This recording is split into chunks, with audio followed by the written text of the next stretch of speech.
Tu veux dire qu'on est dans un programme informatique? Est-ce vraiment si invraisemblable? Ta tenue est différente, plus de relais dans les bras ou le crâne. Tu as changé de coiffure. Tu corresponds à présent à ce que nous appelons l'image intérieure résiduelle. C'est une projection mentale de ton moi digital. Alors, rien de tout ça n'est réel? Qu'est-ce que le réel? Quelle est ta définition du réel? Si tu veux parler de ce que tu peux toucher, de ce que tu peux goûter, de ce que tu peux voir et sentir, alors le réel n'est seulement qu'un signal électrique interprété par ton cerveau. Bonjour, j'espère que vous avez passé de joyeuses fêtes, que vous avez eu plein de cadeaux et que vous ayez bien mangé. Donc, aujourd'hui, si je me permets de faire un sujet sur le paradis, c'est que j'ai fait pas mal de recherches sur le sujet et j'ai reçu pas mal de bouts d'informations en méditation qui, grâce justement aux recherches, j'ai pu relier chaque petit bout pour faire un puzzle final. Avant toute explication plus scientifique, je pense que le paradis est propre à chacun de nous. Nous sommes tous différents et nous avons tous notre propre perception des choses. Nous n'aimons pas tous la même chose comme nous aimons pas certaines choses alors que d'autres pourraient l'aimer. Je pense qu'à un certain niveau de maturité psychique, on peut être capable de créer son propre paradis. En quelque sorte, créer son propre monde. En effet, souvent les gens qui ont fait des EMI, des expériences de mort imminente, racontent que quand ils pensaient à un objet, il apparaissait. Ou à un lieu, ils y étaient transportés de façon instantanée. Ne soyez pas étonnés si dans ma vidéo je parle de physique quantique sur un sujet pourtant spirituel. Mais je pense que les sciences expliquent bien les écrits sacrés, ce qui renforce la véracité des dires de chacun, puisque tout se relie et s'emboîte parfaitement. Et je citerai la phrase de Nikola Tesla qui dit que pour comprendre les secrets de l'univers, il faut penser en termes de fréquence et de vibration. Le paradis. Le paradis, dit-on, est en haut. Par rapport à quoi est-il en haut? Tout est une question de fréquence, plus précisément d'onde. Je m'explique. En physique quantique, il est connu que toute matière est constituée d'atomes. Or, les atomes sont toujours en mouvement, qu'on appelle fréquence de vibration. Souvent, vous entendez les spirituels dire augmentez votre taux vibratoire, augmentez votre fréquence. Puisque notre corps est atome, nous sommes fréquence. Donc, toute chose est constituée que de champs d'énergie. Ce champ d'énergie peut être plus ou moins élevé.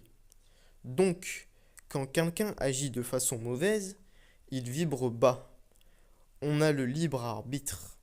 Il a décidé d'agir ainsi. Donc, par ses propres actes, il sera jugé. Jugé par lui-même.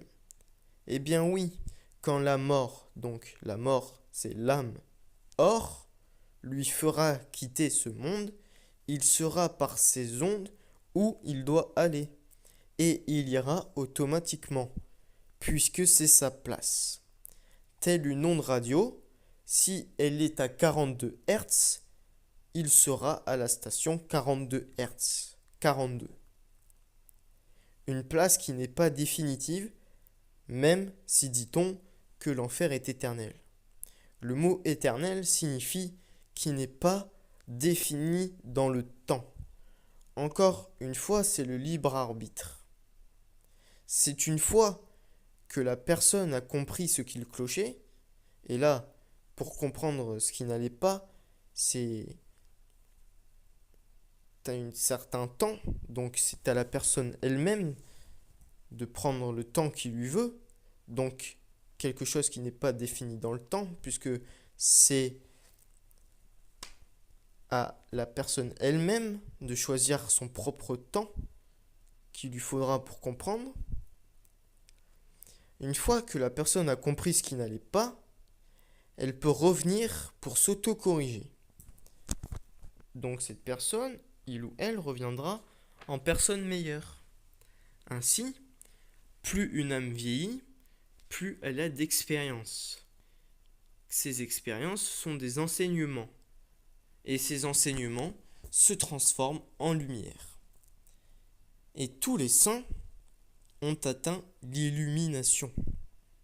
C'est-à-dire qu'ils ont vécu toutes les expériences possibles, allant de plus en plus vers le bien. Le bien, je le rappelle, c'est la vibration la plus élevée, l'amour du cœur. Et encore une fois, ça a été prouvé scientifiquement que le cœur émet la vibration la plus forte. Donc, faire les choses avec son cœur, c'est faire avec l'amour. Et c'est la fréquence la plus élevée. Donc, il arrive en vibrant. Donc, il arrive que certaines personnes, les saints plus précisément, vibrent plus haut que le socle où ils sont. Et le socle est la terre. S'ils vibrent plus haut que le champ électromagnétique de leur propre socle, ils n'ont plus leur place dans ce lieu et vont à un endroit plus spécifique pour eux, à un endroit qui vibre sur la même fréquence qu'eux-mêmes. La Terre n'est pas la seule planète ayant des occupants. Seulement, ils sont invisibles à nos yeux, car ils vibrent à une autre fréquence que la nôtre. On peut appeler cela une autre dimension, qui n'est pas de la science-fiction, mais bien une science physique. Et c'est la théorie des cordes.